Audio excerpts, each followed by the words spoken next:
Oh, there's Shea. Okay, can you hear me now? Yes, we can. Hi. Hi, Shea. Welcome. Thank you for joining us tonight. Thank you for having me. We have had quite an interesting discussion about history of wild places. And well, let me just start off with a quick introduction for Shea. So for those who may not be familiar with her, Shea is a New York Times bestselling author and winner of the Oregon Book Award. She's been writing stories and crafting characters since she was young, filling notebooks with stories about magical horses and eerie underworlds. Her books have been published in over 12 countries and languages, and her novels, The Wicked Deep and Winterwood, were indie next picks. Her debut adult fiction novel is A History of Wild Places, and it was released in December of 2021. It was a Book of the Month Club selection. She lives in a mountain town in Oregon and is happiest when lost in a good book, lost in the woods, or writing her next novel. Welcome, Shea, and thank you so much for joining us. Hi, thank you guys. Trying to make sure my screen I can see here. Okay, there. Sorry. No, you're fine. Getting my stuff set up here. So just tell us a little bit about what inspired you to write this particular novel. Yeah. Well, I've always been really fascinated by cults and communes for obvious reasons. I grew up in Oregon, not far from a town called Antelope, Oregon. And it's actually where there was a community called the Rajneeshpuram community was established there. And you can actually hear the whole story of what happened in this community on a Netflix documentary called Wild Wild Country. And growing up not far from this community, it was in the news quite a bit. So it was something that was being talked about in my local town. My family was discussing it quite a bit. And I just developed a real fascination, I think, early on with communities like this. They were really living off the land. I think it was established with some really great initial ideals about living a sustainable lifestyle. And then things went wrong. I think corruption found its way in, and that corruption, was really in the form of the leadership that was running this community. And so I think for me, I wanted to explore what that was like. And when writing A History of Wild Places, I wanted to really look into, can a community like this exist without corruption finding its way in? Clearly in the book, it does. And I also really wanted readers to ask the question for themselves, would they want to live in a community like this? Would you guys be interested in living in a community like this? Because I think there are some potential positives of it. But clearly things can really go awry, as they did in the book. And that was just the initial idea for me came from that, and wanting to explore that deeper and ask the question of myself, would I want to live in a community like this? And I don't know that I would. When we originally posted about it, I like to do the question of the day, and I was like, so are your bags packed to go to Pastoral, or are you just going to take a pass on this trip? And I was like, I don't think I'm going to see anybody there. So I'm going to just Yeah. I think when Pastoral was first established, times were a little bit better. So maybe back in the 70s, it would be something you could go, hang out for a few months. But obviously when the book takes place, it was a dangerous time. So you probably wouldn't want to live there. Yeah. And we talked about, Cooper's leadership, and then the passing of the torch to Levi, and how their leadership styles differed and why they differed the way they did. And we are free to delve into spoilers here because everybody's read it. It's a book club discussion. So what were your thoughts on the transfer of leadership like that? And why do you feel like Levi's leadership went the way it did? Yeah. It was really interesting to write his character, because I don't think he started out as a bad person. Especially when you look at he and B's relationship. If he had never become the leader of the community. I think he and B might have stayed together. But why did this happen to him? I don't know why it did, but I think that, with leadership comes this responsibility that can corrupt even good men. Mm-hmm. And I wonder if, because he came after Cooper, Cooper established it because he had this idea of what this community could be. So I think he set about creating something that was different from the community they were leaving in the outside world, and they wanted to create something better. And I wonder if because Levi grew up there and he didn't know what the real world was like, so he didn't have that basis of information. And again, I think part of it stemmed from, he really was trying to protect his people. He really did think that perhaps the outside world was worse, and he was doing whatever he could to keep everybody safe and keep everybody there. Now that obviously spiraled into something that became really dangerous. Mm-hmm. But I wonder if he had not become leader, what would his life have been like, or who would he have become? Because obviously, corruption and greed played a big part in who he ended up being. And obviously B got swept up in that, which was unfortunate for her. And she was really my favorite character in the book. I loved writing her, although her chapters were often quite a bit shorter than the other characters. And I wonder if it was because I didn't want to mess her up. I was afraid to dig too deep with her because I really loved her and wanted to preserve who she was. And, in the end, she ended up sort of being probably the bravest, most powerful character in the entire book because of what she did in the end. But yeah, I think, her and Levi's relationship obviously is very complicated, very messy. But yeah, it was tough to write her. It was tough to write him, and their relationship, and all of it was really challenging for sure. Yeah. Because pastoral was created in the 70s, we also talked about just, when a community like that survives for so long, how things change over time. I feel like Levi, he started to rule with fear because maybe more people were starting to think, well, maybe we can go out and come back and just have like this little back and forth and it's fine. And he just wanted it to be, no, this is a simple life. There are no other options. And he really meant there is no going back. There's no leaving and coming back. That was quite an intense scene with, the mother giving birth and then wanting to get medical help. And when they came back, I was like, are they going to get leniency or not? And well, you answered that question. Yeah, they did not. Yeah, that was tough too, to think about, what is the punishment? What happens to people when they do try to leave this community? Yeah, it's pretty awful. Yeah.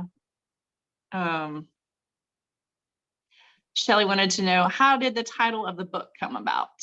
Oh, I often title my books pretty early on when I'm first drafting a story, when I have that first kernel of an idea. And so this title, it just sort of sat on my working draft document and just never got changed. Sometimes my titles evolve a little bit over time, but this one really was the title from the beginning, and I really started to love it. I was worried that my publisher might want to change it, as publishers often do, but thankfully they loved it too and wanted to keep it. But yeah, I really enjoy that title a lot. So I don't know where it came from. It just, that was the working document, and there it stayed. I think it's appropriate. I like it.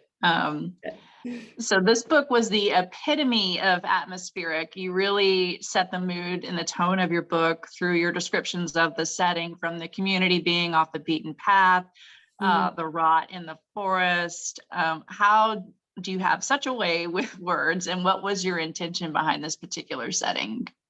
Yeah, I love writing the atmosphere of my stories. That's the stuff that somehow comes easiest for me.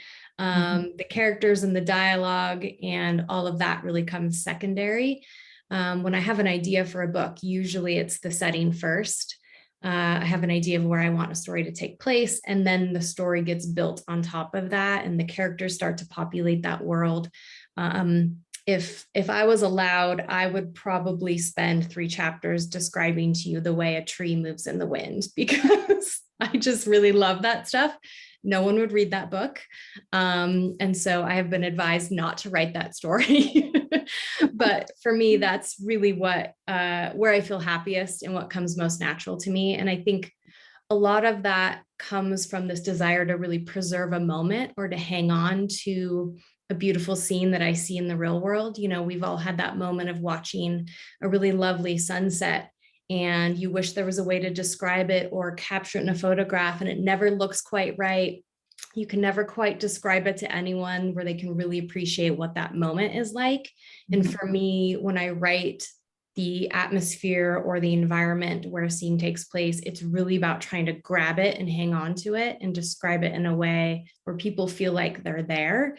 But yeah, that's the stuff I love to write. If I could, it would be the whole book and there'd be no characters.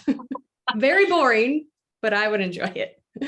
Well, we did ask everybody, you know, if they appreciated your writing style, and it was an overwhelming yes. So so maybe I'd have a few people would buy that book. You guys would. Now, are your YA books atmospheric like this, or did we do a tonal shift, or are they kind of like all in the same vein? No, that's sort of my wheelhouse. Yeah. They all are going to start with that first. And yeah, that's sort of the theme in which I carry into all my stories. Yeah. Mm. Well, guys, does anybody want to come off mute and ask Shea a question? Yay. Any takers? Anyone brave enough? Sarah, Be brave. Mary, there you go. All right.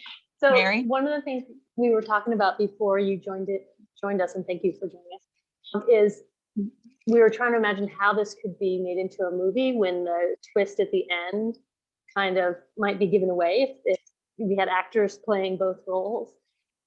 Have you thought about that? And if so, how do you imagine that might play out? Yeah, that's a great question. It was a discussion that I had with my agent and my film agent early on. I think I just finished the first draft of the book and had sent it out to sort of the key people on my team. And I think I got a call from my agent who had just talked to my film agent, and they went, well, so what are we supposed to do with this? You know, how are we going to go pitch this for an adaptation? And for all the reasons you just said. And I actually sat down and wrote a screenplay for the first act of the book to try to see if there is a way to, basically you would just have to shoot around Travis or shoot him in a way where it doesn't reveal who he is. So it's a discussion that still to this day is being had with my film agent and a few production studios, trying to figure out, is it really achievable? Obviously Travis early on looks a little different than Theo ends up looking. You know, he's been living on the road. I think he's got a full beard. He's looking a little scraggly, a little rough around the edges. So there's a little, movie making magic that could happen there. But it's tricky. And I'll say a lot of the people on my team are not happy about that aspect of it because I've made their jobs a lot harder. But that's also what I think is really beautiful about books, is that there are certain elements that you can get away with that you just can't on a TV show or film adaptation. I was able to get away with that and lie to all of you for the first several chapters and no one knew it. But in the film world, you just can't do that. But I know it's a problem, but it's also what I love about the book. I like that idea of not showing Travis. I'm sorry. Like that idea of, because that kind of almost film noir feel, like that narrator not being seen kind of works. Yeah, that's exactly Cool, right. I think there's thought about that. Yeah, there's some creative ways that you can shoot it or not show Travis, or you're filming him in a way where it's, a little more obscure, so you don't really see the features of his face. Some of it also just comes down to the right casting. You find the right character, and sometimes people just really look different with facial hair or not. And so the right person might be able to pull that off as well. So it's a tricky one for sure, and a good question. Shelley commented that, she loves that it keeps you reading the books when you might not get that film adaptation. Like if this doesn't happen, only we know how good the story is. So Right. can appreciate that, Shelley. Erg, Yeah. I think you got your hand raised. What do you want to chime in with? The timeline confused the heck out of me and kept me guessing. And this really connects to that movie adaptation part of it too, because in my head, at the beginning, Travis was someone close to his 40s. And then when he became Theo and the writer gal, I pictured them as being, close to 30, maybe. And initially, I guessed it was those two were going to be what they are. But then I thought, oh, is this the hypnosis part of it, that where they look at a 40-year-old man and think he's 25? So in a movie adaptation, maybe two different people play the people. You know what I'm saying? Right. Yeah. But that was what really captivated me in this book specifically. So loved it. Thank you. Oh, yay. Well, in the audiobook, that was a question that came up as well, was whether they would use the same voiceover talent for Travis and Theo and have him alter his voice a little bit. They ultimately decided not to do that. They worried it wouldn't be different enough and that people would figure it out. And so they ended up having two different voices, which feels like it's taking the lie a little bit too far, maybe, for people who are listening to the audiobook. It's going to be harder, I think, for them to make the connection or figure it out, because for them, it's two different voices. So it can't possibly be the same person. So it feels like the trick is just a little bit ruder in the audiobook version. Oh yeah, Kelly, I'm going to get to you in just a second, since Shea brought up the audio version. We did talk about the narration and how it felt a little disjointed because of the different narrators. And I think that most people agreed that Travis was their favorite narrator, whichever voice actor that was. It was so soothing to listen to him talk. Yeah. So yeah, I agree. It was a really good voice. Kelly, go ahead. Come on and chat. We talked about this a little bit before you joined, but going to like the hypnotism part of the book and things, and we know it's a fiction book, obviously, but is it possible to hypnotize someone and make them think that they're blind? We all are kind of dying to know. I know. Yeah, that was a big one. That was a big stretch for sure. Early on, I did a lot of research on hypnosis. And I also really looked into a lot of cults and communes that have existed over time. And, I really started to think about what Travis did in tricking the community as a whole anyway. I think can't entirely be blamed on him. Or sorry, did I say Travis? I mean Levi. So, because I think this community had, much like in many cults and communes, you begin to believe the rhetoric or the things that you're being told over time. What we consume changes us. So if you surround yourself with certain ideology every day, it will affect you.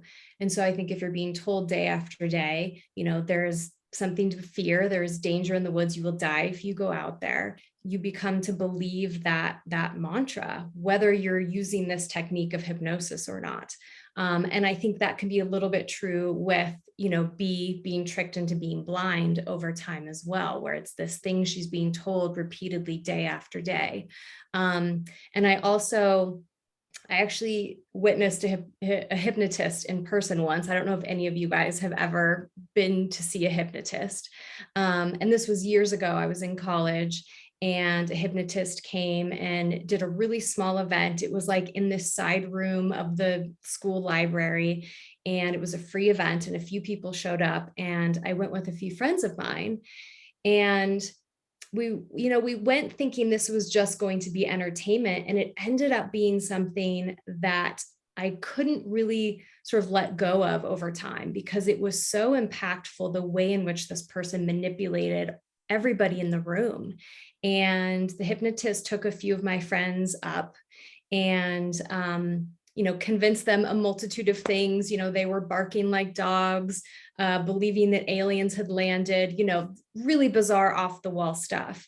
But afterwards, talking with my friends who had gone through it, they said it felt like being in this sort of half waking dream state. And even though they were doing things they would normally never do in public, they felt like they were only half able to control what was happening to them. And then many years after that, I read an article about this high school teacher. I believe he was even a coach, and he was hypnotizing his students. And it ended up turning really tragic. Several of these students committed suicide. Some really bizarre stuff ended up happening. And then the school found out that he had been hypnotizing his students and convinced them to do these really bizarre things. And so I think that, coupled with my experience with watching this hypnotist, I wanted to explore how far could you go. I think I realized that there's a lot of danger that a person has in this power and control when you have the ability to convince people of anything you want. And it was that really made me want to see, like, how far could I push it? How far could Levi take this ability to trick the people around him? And I think especially when it's the person you love. So you take B, who's the closest to him. She trusts him more than anyone. I think you would likely have the ability to control the person closest to you the most. And that's where I wanted to really push the limits with B and see, what could he do? What could he potentially get away with? Because he has this person next to him who really trusts him more than anyone. And so, yes, it is a fiction novel. Is it possible in the real world? I don't know. But it was something I wanted to see, like, how far could I go and just see what does that look like? What happens in that scenario? And that really is the beauty of fiction, is that I can explore that and push those limits and see what that looks like on the page. So yeah, it was really interesting to really delve into that a lot more and do all that research too. It was really wild. That's a really long-winded answer. I love that answer. It kind of makes me worry about politicians in general and the grandstanding that they do, and for lack of a better word, the mind control that they're able to do to a certain extent. Yeah. And there's just a lot of things about the book that felt timely. So that was one of them for me. Yeah. Yeah. So what do you think it is about cults that draws, certain people in, and then others are able to just see through the veil per se? Yeah, that's a really interesting question. I think humans are herd animals. We like to belong. We like to form groups. We like to find commonalities in our belief systems. I think it's a natural behavior. I think it's hardwired into us. And just like any group out there, I think a cult and a commune, it draws people in because it is this idea of belonging. And also it creates this separation that, it's you and your group, and then there's the other, there's the outside world. And I think we're all searching for that sense of belonging. And I think it's easy to slip into that. Why are some people more susceptible than others? I'm not sure. But there's been some really terrifying examples over the years. We've seen some cults go really wrong in a really bad direction. But it is really, really interesting to think about what it is that causes some people to enter into these things. And I think in the book, and in the case of Pastoral, most of the people there were there from the beginning. They went there based on this idea of a sustainable lifestyle. And they really got kind of sucked or pulled into this other thing that Levi created. So for them, I think they didn't really have a lot of choice in what happened to them for the most part. But then, Maggie and Travis stumble upon this and decide to stay. So, I think it was interesting to see the people who chose to stay, even knowing what existed in the outside world, versus those who grew up in that place and didn't know any better. Yeah, and the ending of the book, when they decide to go back and really build this life there, when I wrote that, I was really curious to see what readers would think of that, how many people would agree with that or wouldn't. And I'm curious actually if you guys have any opinions on that, or if you guys have discussed that at all, if you agree with that they went back, or if you feel like they shouldn't have. Well, I know the answer to that question because we did talk about it. Does anybody want to chime in, or do you want to put it in the chat what we kind of came to the consensus of what we thought about the ending? So there was a consensus though, huh? Yeah, I think I so. missed that discussion. You did. I did. I think personally, it's very, very personal. Some people like this homesteading stuff. I need to live close to a Target. It's very personal. Yeah, some people like to grow vegetables. I don't. You know what I'm saying? It is a lifestyle, and as long as somebody's not controlling you and the funky stuff is not going on, then sure. I mean, live off the land by all means. I did want to ask something. I was just trying to type it in the chat. Was Ash waking up? Did he get an idea? The whole, hypnotizing the community with the blood, and they're all seeing mud and it's really blood, but he sounded lucid, whereas we heard Travis and Maggie, when they were the other characters, they were always talking about memories and kind of in a way like they were in a fog, and they couldn't remember things. So there were those hints of hypnotism, but Ash seemed like he knew what was up, like something wasn't right. Yeah, I think especially towards the end, right before he was ultimately killed. Right. Yeah, I think that he started to sort of come out of that a bit. But I don't delve into that a lot in that moment, and we don't really get to see his perspective. But yeah, I have the sense that he's starting to sort of come out of that a bit for sure.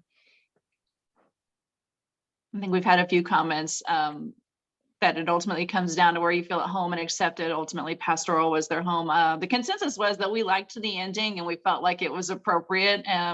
We talked about them coming back, and did Levi get what he had coming to him? And that was the answer to that was also yes.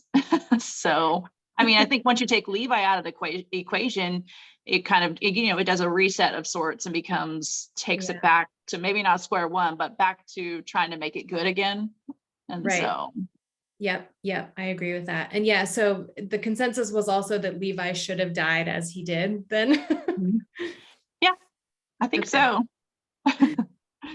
And Shea, this is Casey. I have talked to you a little bit on DMs on Instagram, and this is one of those books that I loved so much. I wish I could read it again for the first time. And I just want to say thank you for writing it. I have recommended it to so many people. My copy's been passed around several times, and I feel like I should be getting commission because I'm making everybody buy it.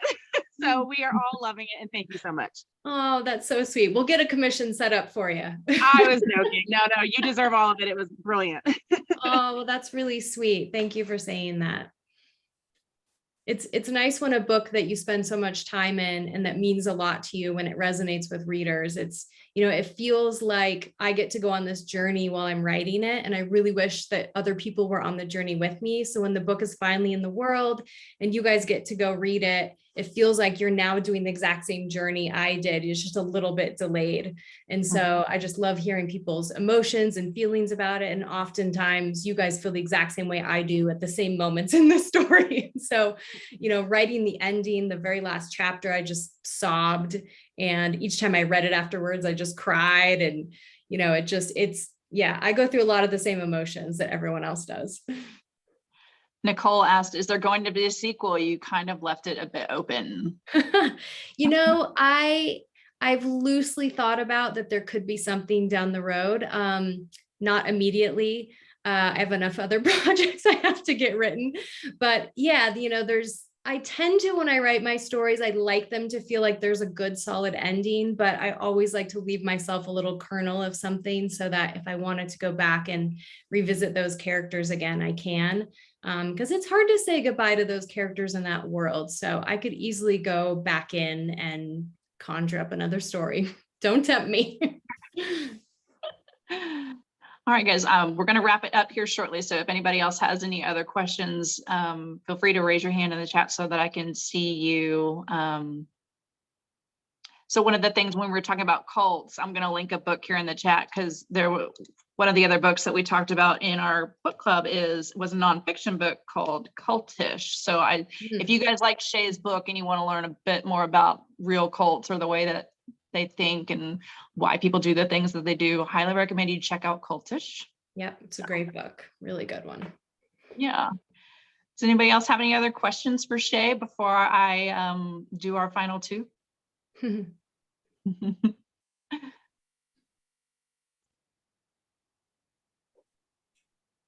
right, I don't want to talk over anybody.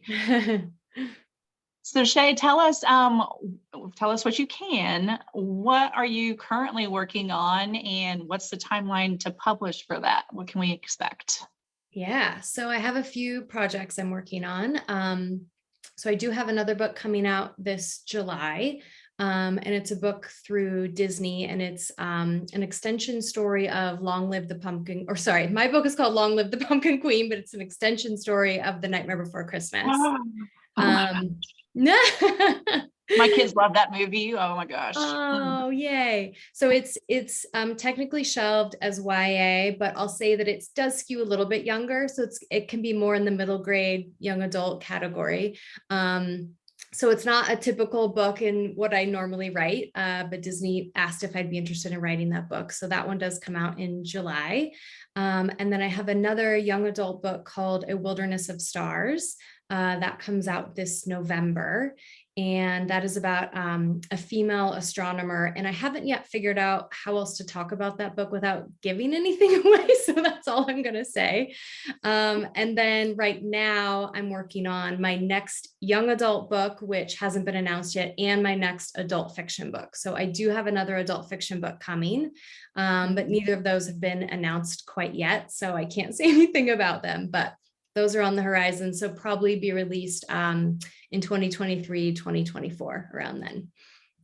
Well, I'm glad to hear that you'll be doing another adult fiction, that this one didn't take it all out of you, that you enjoyed the process, I assume, and you're back for more. So. Yes. Yeah. I love adult fiction. There's a lot of freedoms in writing adult fiction. In young adult, your characters are of an age that they can't just go do whatever they want or leave the house at 2 a.m. without, a good excuse or reason.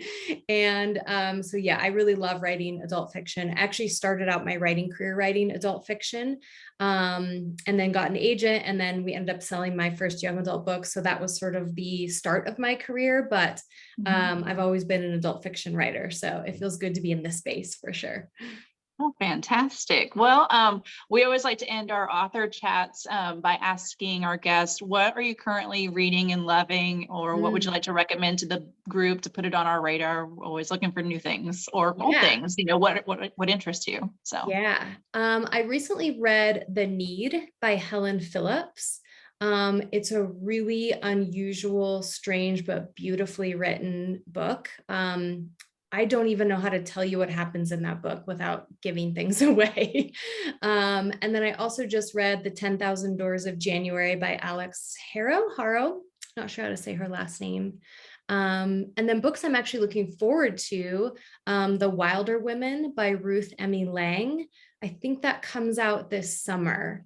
And she's just a brilliant, brilliant writer.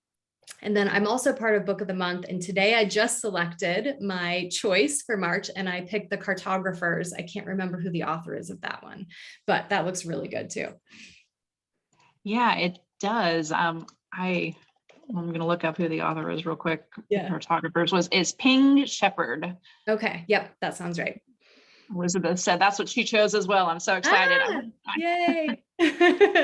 Oh, fun. I love that. I put 3 in my box. I put The Cartographers. I put The Cold Case by Simone St. James.